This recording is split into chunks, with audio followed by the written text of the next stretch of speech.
Hi hello welcome to my channel. Santhwanam 2ന്റെ ഒരു prediction episode നോക്കിയാലോ? ഞാൻ കാരണം എൻ്റെ ഏട്ടന്റെ ജീവിതം നശിക്കാൻ പാടില്ല എന്ന് വിചാരിച്ചുകൊണ്ട് ഇത്രയും കാലം പറയാതിരുന്ന രഹസ്യം അനു ആനന്ദിനോട് പറയാൻ ചാൻസ് ഉണ്ടല്ലേ? ആനന്ദ് ഒരു സത്യം പറയുന്നുണ്ട്. നിങ്ങളോട് ആരോടും പറയാതെ ഞാനൊരു കാര്യം ചെയ്തിട്ടുണ്ട്. ദേവിക്ക് ഞാനൊരു ഡിവോഴ്സ് നോട്ടീസ് അയച്ചിട്ടുണ്ടെന്ന് പറയുമ്പോൾ എല്ലാവരും ഞെട്ടിത്തരിച്ച് നിൽക്കാട്ടോ. ഡിവോഴ്സ് നോട്ടീസോ എന്ന രീതിയിൽ ദേവി തെറ്റ് ചെയ്തു, അതിനുള്ള ശിക്ഷയും കൊടുത്തു, അവളെ ഇറക്കി വിട്ടു. അതിനേക്കാളൊക്കെ വലുതായിട്ട് ഒരു ഡിവോഴ്സ് വരെ ഈ ഒരു കാര്യം എത്തുന്ന ആരും പ്രതീക്ഷിക്കുന്നില്ലല്ലോ. എല്ലാവരും ഇത് കേട്ടിട്ട് അത്ഭുതപ്പെട്ട് നിൽക്കുകയാണ്. അങ്ങനെ ആകാശും ആര്യനും ആനന്ദിന്റെ അടുത്ത് ചോദിക്കുന്നുണ്ട്, ഏട്ടൻ ഡിവോഴ്സ് നോട്ടീസ് അയച്ചു എന്നാണോ പറഞ്ഞത്, അല്ലെങ്കിൽ അയക്കാൻ പോകുന്നു എന്നാണോ പറഞ്ഞതെന്ന് ചോദിക്കുന്നുണ്ട്. ഒന്നും കൂടി പറഞ്ഞേ. അന്നേരം ആനന്ദ് പറയുന്നുണ്ട്, ഡിവോഴ്സ് നോട്ടീസ് ഞാൻ അയച്ചു എന്നാണ് പറഞ്ഞത്. ഇന്നോ നാളെയോ, അതായത് 2 ദിവസത്തിന്റെ ഉള്ളിൽ അവളുടെ കയ്യിൽ അത് എന്തായാലും എത്തും എന്ന് പറയുന്നുണ്ട് കേട്ടോ. ഇത് കേൾക്കുമ്പോൾ ആകാശ് ചോദിക്കുന്നുണ്ട്, അതെങ്ങനെ ഇത്ര പെട്ടെന്ന് എത്തുന്നത്? അപ്പോൾ ഏട്ടൻ എന്നാ ഡിവോഴ്സ് നോട്ടീസ് അയച്ചത്? അപ്പോൾ അത് കേൾക്കുമ്പോൾ ആനന്ദ് പറയുന്നുണ്ട്, ഡിവോഴ്സ് നോട്ടീസ് ഞാൻ അയച്ചിട്ട് കുറച്ച് കാലമായി. എനിക്ക് എന്തായാലും ഇത് പറ്റില്ല, ഞങ്ങൾ തമ്മിൽ ഒരുമിച്ച് ജീവിച്ച് പോകാൻ പറ്റില്ല എന്ന് എനിക്ക് ഏത് നിമിഷം തോന്നിയോ ആ ദിവസം തന്നെ ഞാൻ ഡിവോഴ്സ് നോട്ടീസ് അയച്ചിട്ടുണ്ട്. പക്ഷെ അന്നൊന്നും നിങ്ങൾക്ക് ഈ കാര്യം അറിയാത്തതുകൊണ്ടായിരുന്നു ഞാൻ നിങ്ങളുടെ അടുത്ത് ഇതൊന്നും പറയാതിരുന്നതെന്ന് ആനന്ദ് പറയുന്നുണ്ട് കേട്ടോ. ഇപ്പോൾ എല്ലാവരും സത്യങ്ങളൊക്കെ അറിഞ്ഞല്ലോ, അതുകൊണ്ടാണ് ഞാൻ ഇപ്പോൾ എല്ലാവരുടെയും അടുത്ത് ഈ കാര്യം പറഞ്ഞത്. മര്യാദയ്ക്ക് ഈ ഡിവോഴ്സ് നോട്ടീസിൽ അവൾ ഒപ്പിട്ട് കഴിഞ്ഞാൽ അവൾക്ക് കൊള്ളാം. അല്ലെങ്കിൽ ഇത് കോടതിയിലൊക്കെ പോയിട്ട് അവിടെ വരെ എത്തുകയാണെന്നുണ്ടെങ്കിൽ അവൾ ചെയ്തു കൂട്ടിയ എല്ലാ കാര്യങ്ങളും ഞാൻ അവിടെ പറഞ്ഞ് അവളെ കൊണ്ട് ഡിവോഴ്സ് ഞാൻ വാങ്ങിച്ചിരിക്കും. ഇതൊക്കെ ആനന്ദ് പറയുമ്പോൾ ഗോമതിയും ബാലനും പറയുന്നുണ്ട്, മോനെ ഡിവോഴ്സ് എന്നൊക്കെ പറയുമ്പോൾ നീ ശരിക്കും ആലോചിച്ചിട്ട് തന്നെയാണോ ഇങ്ങനെ ഒരു തീരുമാനം എടുത്തത്? അതെ അമ്മേ, ഞാൻ ആലോചിച്ചിട്ട് തന്നെയാണ് ഈ തീരുമാനങ്ങളൊക്കെ എടുത്തത്. അവള് പറഞ്ഞതെല്ലാം കള്ളമാണെന്ന് അറിഞ്ഞപ്പോൾ തന്നെ ഞാൻ തീരുമാനിച്ചതാണ് അവളെ ഉപേക്ഷിക്കണമെന്ന്. പക്ഷേ എനിക്കൊരു കുഞ്ഞുണ്ടാവാൻ പോകുന്നു എന്നറിഞ്ഞപ്പോൾ അവളോട് ക്ഷമിക്കാനും കഴിഞ്ഞതൊക്കെ മറക്കാനും ഞാൻ ശ്രമിച്ചു തുടങ്ങിയതായിരുന്നു. പക്ഷേ അപ്പോഴാണ് അവൾ ഒരു മനസാക്ഷി പോലും ഇല്ലാതെ ആ കുഞ്ഞിനെ നശിപ്പിച്ച് കളഞ്ഞത്. പിന്നെ ഞാൻ എന്ത് ചെയ്യണം അമ്മേന്നൊക്കെ പറയുന്നുണ്ട്. മോനെ, അത് ദേവിയെ കൊണ്ടല്ല ആ കുഞ്ഞ് നശിച്ചതെന്ന് പറയുന്നുണ്ട്. ദേ നോക്കിയേ, നിന്നേക്കാൾ 10 ഇരട്ടി ദേഷ്യം അവളുടെ അടുത്ത് എനിക്കുണ്ട്. പക്ഷെ ഈ ഒരു കാര്യം ഞാൻ പറയുന്നത് സത്യമാണ്. കുഞ്ഞിനെ നശിപ്പിച്ചത് ദേവിയല്ല, അവളല്ല അങ്ങനെ ചെയ്തതെന്ന് പറയുന്നുണ്ട്. ഇതൊക്കെ കേൾക്കുമ്പോൾ ആനന്ദ് പറയാണ്, പിന്നെ ആരാണ് കുഞ്ഞിനെ നശിപ്പിച്ചത്? എൻ്റെ കുഞ്ഞിനെ നശിപ്പിക്കാൻ അവൾക്ക് എന്ത് അധികാരമാണ് ഉള്ളത്? അമ്മ പറ. അവൾ മനഃപൂർവ്വമാണ് ഇങ്ങനെ ചെയ്തത്. അവൾ പ്രഗ്നന്റ് ആണെന്ന് അറിഞ്ഞത് മുതൽ നമ്മളെല്ലാവരും എന്തുമാത്രം അവളെ കെയർ ചെയ്തിട്ടുണ്ടായിരുന്നു. അമ്മയൊക്കെ അവളെ കൈവെള്ളയിലല്ലേ കിടത്തിയിട്ടുണ്ടായിരുന്നത്. പക്ഷെ ഇതൊക്കെ മനസ്സിലാക്കിയിട്ടും അവൾ യാതൊരുവിധ മനസ്സാക്ഷിയും ഇല്ലാതെ മനഃപൂർവ്വം ബാത്റൂമിൽ തെന്നി വീണെന്നല്ലേ പറഞ്ഞത്? അതവൾ മനഃപൂർവ്വം ചെയ്തതാണമ്മേ, എനിക്കത് ഉറപ്പാണ്. ഇപ്പോഴും നിങ്ങൾക്കൊന്നും അവളെക്കുറിച്ച് യാതൊരു അറിവും ഇല്ല എന്നാണ് എനിക്ക് പറയാനുള്ളതെന്നൊക്കെ ആനന്ദ് ഇങ്ങനെ പറയുന്നുണ്ട്. ഇതൊക്കെ കേൾക്കുമ്പോൾ ഇടയ്ക്കിടയ്ക്ക് ഇങ്ങനെ കുഞ്ഞ് കുഞ്ഞ് എന്നൊക്കെ പറയുമ്പോൾ അത്രയും നേരം മിണ്ടാതിരുന്ന അനു ഒന്ന് ഷോക്കാവുന്നുണ്ട്. അവൾക്ക് എന്തോ കുഞ്ഞിനെ നശിപ്പിച്ചത് ദേവിയാണ് ദേവിയാണെന്നൊക്കെ പറയുമ്പോൾ, കുഞ്ഞിൻ്റെ കാര്യം ഇങ്ങനെ എടുത്തു പറയുമ്പോൾ അനുവിന് എന്തോ ഒരു പെട്ടെന്നൊരു ഒരു ഞെട്ടലും അതുപോലെ തന്നെ അങ്ങോട്ടും ഇങ്ങോട്ടും നോക്കലൊക്കെ അനുവിൻ്റെ ഭാഗത്ത് നിന്ന് ഉണ്ടാവുന്നുണ്ട്. അങ്ങനെ അവസാനം കുറ്റബോധം കാരണം അനു പൊട്ടിക്കരയുന്നുണ്ട്. എന്നിട്ട് ഏട്ടാ അങ്ങനെയല്ല എന്നൊക്കെ പറഞ്ഞു വരാൻ ഇരിക്കുകയായിരുന്നു. അപ്പോഴേക്കും മിത്ര വന്നിട്ട് അനുവിനെ ഓരോ സിഗ്നൽ കാണിച്ചിട്ട് പറയരുത് എന്നുള്ള രീതിയിൽ അവിടുന്ന് കൂട്ടിക്കൊണ്ട് പോകുന്നുണ്ട് കേട്ടോ. അനുവിനാണെങ്കിൽ കുറ്റബോധം കൊണ്ട് ഭയങ്കര കരച്ചിലുണ്ട്. ഞാനാണല്ലോ എല്ലാത്തിനും കാരണം എന്നൊക്കെ അവൾ ഇങ്ങനെ മനസ്സിൽ വിചാരിക്കുന്നുണ്ട് കേട്ടോ. അതൊക്കെ കഴിഞ്ഞ് ആനന്ദ് അവിടെ നിന്ന് ഡിവോഴ്സിന്റെ കാര്യം വീണ്ടും പറയുന്നുണ്ട്. ഞാൻ എന്തായാലും അമ്മ അവളെ ഉപേക്ഷിക്കാൻ തയ്യാറായി കഴിഞ്ഞു. അച്ഛനും അമ്മയും എൻ്റെ കൂടെ നിൽക്കുമെന്ന് എനിക്കൊരു വിശ്വാസമുണ്ടെന്നൊക്കെ ആനന്ദ് ഇങ്ങനെ പറയുമ്പോൾ ഗോമതി നിന്ന് കരയുന്നുണ്ട്. അയ്യോ എൻ്റെ മോൻ്റെ ജീവിതം എന്നൊക്കെ പറഞ്ഞിട്ട്.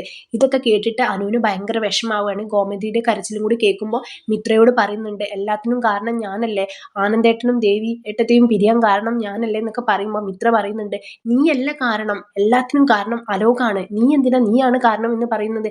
നീയാണ് എല്ലാത്തിനും കാരണം എന്നൊന്നും നീ ഇപ്പോൾ അവിടെ പോയി പറയല്ലേ, ഇപ്പൊ സമയം ശരിയല്ല. ആനന്ദേട്ടനോട് നമുക്ക് സാവകാശം എല്ലാ കാര്യങ്ങളും നിനക്ക് തന്നെ പറയാന്നൊക്കെ പറയുന്നുണ്ട് കേട്ടോ. ഇതൊക്കെ കേട്ടിട്ട് മീനു അവിടെ നിൽക്കുന്നുണ്ടായിരുന്നു. മീനു ഒന്നും മിണ്ടുന്നില്ല. അപ്പൊ മീനുവിന്റെ അടുത്ത് മിത്ര പറയുന്നുണ്ട്, എല്ലാത്തിനും കാരണം അലോകല്ലേ, ഒന്ന് പറ, ഇവളോട് പറഞ്ഞു കൊടുക്കുന്ന് പറയുന്നുണ്ട് കേട്ടോ. അതെ, എല്ലാത്തിനും കാരണം അലോകാണ്. ദേവിയേട്ടത്തി ചെയ്ത തെറ്റ് തന്നെയാണ്, അതിനുള്ള ശിക്ഷ ദേവിയേട്ടത്തി അനുഭവിച്ചേ തീരൂ. പക്ഷെ ചെയ്യാത്തൊരു തെറ്റിന് എന്തിനാണ് അനുഭവിക്കുന്നത്? അതാണ് എനിക്ക് പറയാനുള്ളതെന്നൊക്കെ മീനു പറയുന്നുണ്ട്. എല്ലാത്തിൻ്റെയും സത്യം ഞാൻ എന്തായാലും തുറന്നു പറയാൻ പോവുകയാണ്. അലോകാണ് എല്ലാത്തിനും കാരണം എന്ന് ഞാൻ പറയാൻ വേണ്ടി പോവുകയാണ് ആനന്ദേട്ടൻ്റെ അടുത്തെന്ന് പറയുന്നുണ്ട് കേട്ടോ. അന്നേരം അനു പറയുന്നുണ്ട്, നീ ഒന്നും പറയണ്ട, അറിഞ്ഞോ അറിയാതെയോ ഞാനാണ് എല്ലാ തെറ്റുകളും ചെയ്തത്, ഞാൻ തന്നെ എല്ലാ സത്യങ്ങളും പറഞ്ഞോളാം എന്ന് പറഞ്ഞിട്ട് അവിടുന്ന് വേഗം എഴുന്നേറ്റ് പോകുന്നുണ്ട്. അങ്ങനെ പിന്നാലെ മിത്രയും മീനുവും അനു അനു അവിടെ നിൽക്ക് എന്ന് പറയുന്നുണ്ട്. അങ്ങനെ അവരുടെ വിളിയൊന്നും കേൾക്കാതെ അനു നേരെ കയറി ചെല്ലുന്നത് ആനന്ദിന്റെ റൂമിലേക്കാണ്. അവിടെ ആനന്ദ് വിഷമിച്ചുകൊണ്ടിരിക്കുന്നുണ്ടായിരുന്നു. അവിടെ പോയിട്ട് ഏട്ടാ, എനിക്ക് ഏട്ടനോടൊരു കാര്യം പറയാനുണ്ട്. എന്താ കാര്യം? എനിക്ക് ഏട്ടന്റെ കുഞ്ഞ് നഷ്ടപ്പെട്ടതിനെ കുറിച്ചാണ് പറയാനുള്ളത്. അതിൽ നിനക്കെന്താ പറയാനുള്ളത്? ദേവിയേട്ടത്തിയെ സപ്പോർട്ട് ചെയ്യാനായിരിക്കില്ലേ നീ വന്നതെന്ന് പറയുമ്പോൾ, ഏയ് അതല്ല, കുഞ്ഞ് നഷ്ടപ്പെടാൻ കാരണം ദേവിയേട്ടത്തിയല്ല, അതിനൊക്കെ കാരണം ഞാനാണെന്ന് പറയുമ്പോൾ ആനന്ദ് ആകെ ഞെട്ടിയിട്ട്, നീയോ? നീ എങ്ങനെ കാരണം? നീ എന്താ ചെയ്തത് എന്ന് ചോദിക്കുന്നുണ്ട്. അന്നേരം അനു സത്യങ്ങളൊക്കെ തുറന്നു പറയുന്നുണ്ട്. അന്ന് നടന്ന എല്ലാ കാര്യങ്ങളും പറയുന്നുണ്ട്. ഒരു ദിവസം എൻ്റെ അനുവാദമില്ലാതെ അലോക് എൻ്റെ റൂമിൽ വന്നു. എന്നോട് സംസാരിക്കണമെന്ന് പറഞ്ഞു. പറ്റില്ല, പുറത്തു പോകുന്നു, ഞാൻ ഒരുപാട് തവണ പറഞ്ഞതാണ്, പക്ഷെ എന്നോട് സംസാരിക്കണമെന്ന് പറഞ്ഞു. അവൻ വഴക്കടിച്ചു. അങ്ങനെ ഞാൻ ബഹളം വെച്ചപ്പോൾ എല്ലാവരും ഓടി വന്നു. ആ സമയത്ത് ദേവിയേട്ടത്തി അവനെ പിടിച്ചു മാറ്റാൻ വേണ്ടി ശ്രമിച്ചപ്പോൾ അവൻ ദേവിയേട്ടത്തിയെ ചവിട്ടിയതാണ്. അങ്ങനെയാണ് ആനന്ദേട്ടൻ്റെ കുഞ്ഞ് നഷ്ടപ്പെട്ടത്. പക്ഷേ ആ ഒരു സത്യം ഈ വീട്ടിലെ എല്ലാവർക്കും അറിയാം. പക്ഷേ ആനന്ദേട്ടന് മാത്രം അറിയില്ല എന്നൊക്കെ പറയുമ്പോൾ, നീ ദേവിയേട്ടത്തിയെ സപ്പോർട്ട് ചെയ്യാൻ വേണ്ടി പറയുന്നതല്ലേ എന്ന് പറയുന്നുണ്ട് കേട്ടോ. അല്ല, വേണമെങ്കിൽ എല്ലാവരോടും ചോദിച്ചു നോക്ക്, അമ്മയോട്, അച്ഛനോട്, ഏട്ടന്മാരോട് എല്ലാവരോടും ചോദിച്ചു നോക്ക്. എന്നിട്ട് ഇത്രയും കാലം ആരും എന്നോട് എന്താ ഈ ഒരു കാര്യം പറയാതിരുന്നതെന്ന് ആനന്ദ് ചോദിക്കുന്നുണ്ട് കേട്ടോ. പറയാതിരുന്നത്, ആനന്ദേട്ടൻ കുഞ്ഞ് നഷ്ടപ്പെട്ട വിഷമത്തിലല്ലേ ഇരിക്കുന്നത്. ആ സമയത്ത് അലോകാണ് ഇതെല്ലാം ചെയ്തതെന്ന് പറയുമ്പോൾ അലോകിനെ കൊന്ന് ഏട്ടൻ ജയിലിൽ പോവില്ലേ, ആ ഒരു അവസ്ഥ വരാതിരിക്കാൻ വേണ്ടിയിട്ടാണ് ഇപ്പോൾ പറഞ്ഞത്.